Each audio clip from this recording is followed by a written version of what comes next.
saveur divine. Cette bonne nouvelle du royaume sera prêchée dans le monde entier pour servir de témoignage à toutes les nations. Alors viendra la fin. Ce pain céleste vous est présenté par Immaculée Niraneza. Bienvenue très chers amis, vous tous qui écoutez cette émission, que la paix de notre Seigneur soit avec vous. Bénissons l'Éternel pour le nouveau jour que nous commençons. J'espère que vous allez bien là où vous vous trouvez. Je vous accueille chaleureusement si vous écoutez cette émission pour la première fois. Que Dieu nous bénisse ensemble. Je vous annonce que cette semaine, nous sommes en train de voir le thème qui dit « Il y a encore de l'espoir ». Il y a encore de l'espoir. Nous nous basons sur une parole que Job a prononcée en disant que même si un arbre a été coupé, il peut encore repousser, avoir à nouveau de la verdure. C'est une image qu'il a utilisée pour dire que il y a encore de l'espoir. C'est dans Job 14 et verset 7. Voilà, c'est notre verset conducteur. Hier, je vous ai dit que Dieu nous donne l'espoir au travers de sa parole, mais Dieu aussi peut nous donner l'espoir au travers des humains, des serviteurs de Dieu qu'il utilise pour nous réconforter, pour faire aussi des miracles, des signes, des prodiges qui accompagnent ceux qui ont cru en Dieu. Alléluia. Alors aujourd'hui, nous allons voir l'histoire d'une veuve qui avait perdu tout espoir et Dieu a utilisé son serviteur Élie pour aller redonner l'espoir à cette veuve. Ah, vous savez, Dieu prend soin des veuves. Dans l'Ancien Testament, Dieu, dans plusieurs des commandements donnés au peuple juif, il y avait celui de prendre soin des veuves et des orphelins.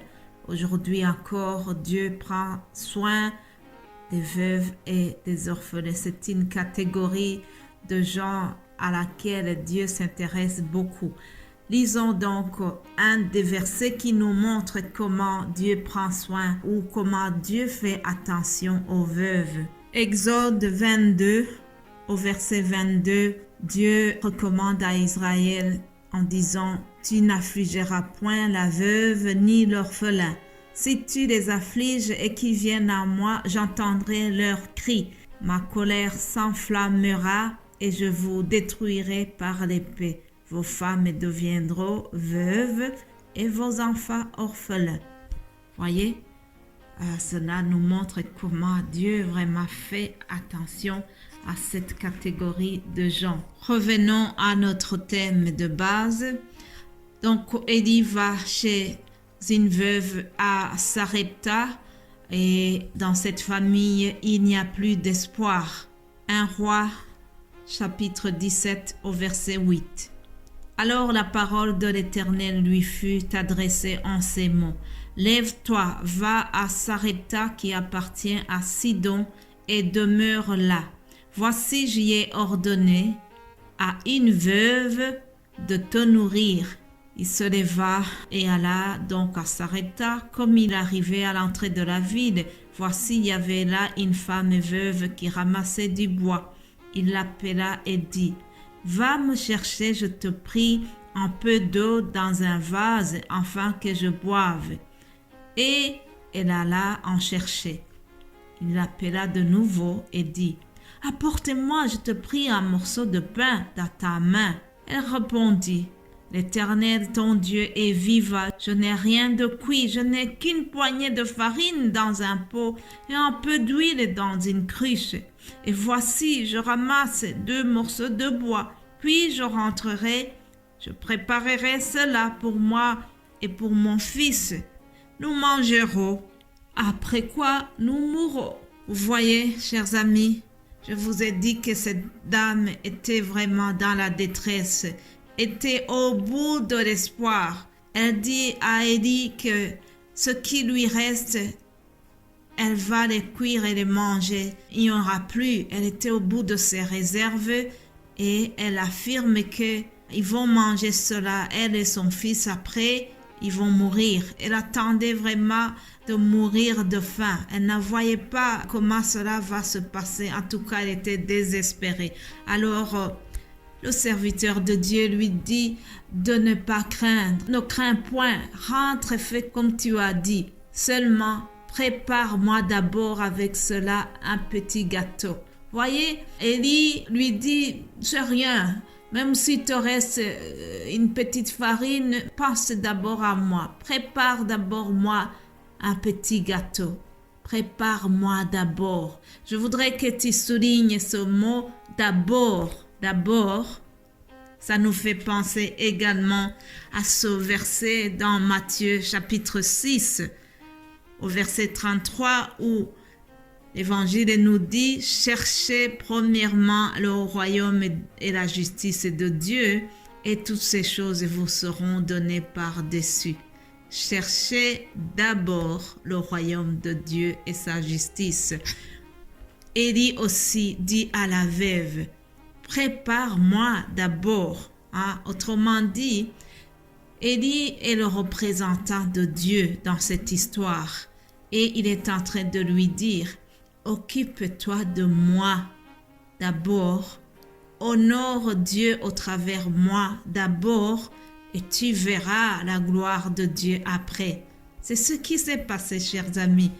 La femme a obéi, la veuve a obéi à la demande d'Élie et elle a donc préparé le gâteau qu'Élie avait demandé.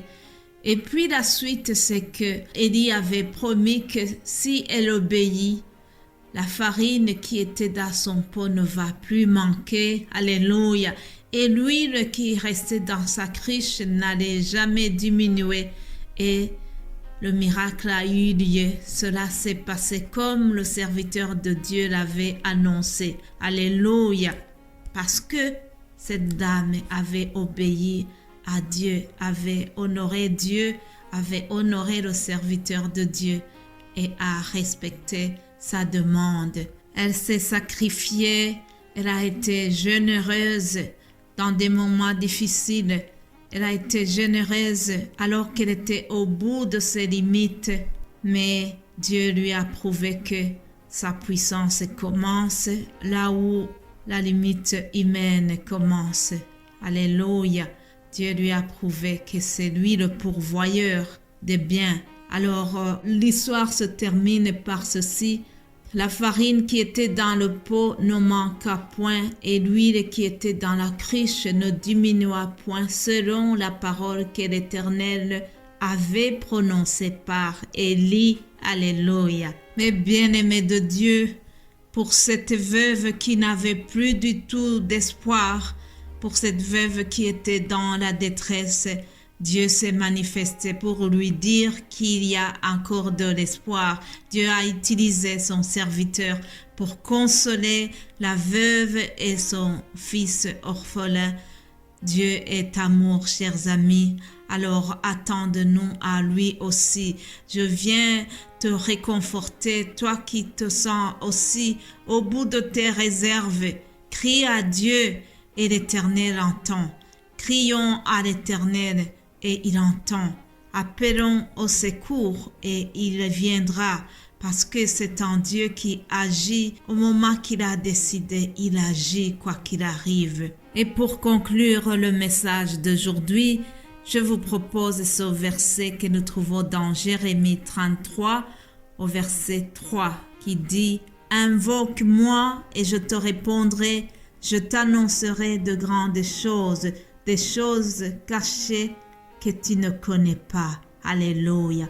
Invoquons Dieu, invoquons le nom de l'Éternel et il répondra. Il nous répondra. Je prie que Dieu écoute ta prière et qu'il te réponde, qu'il vienne te redonner de l'espoir. Alléluia. Sois béni et je vous retrouve demain. Amen.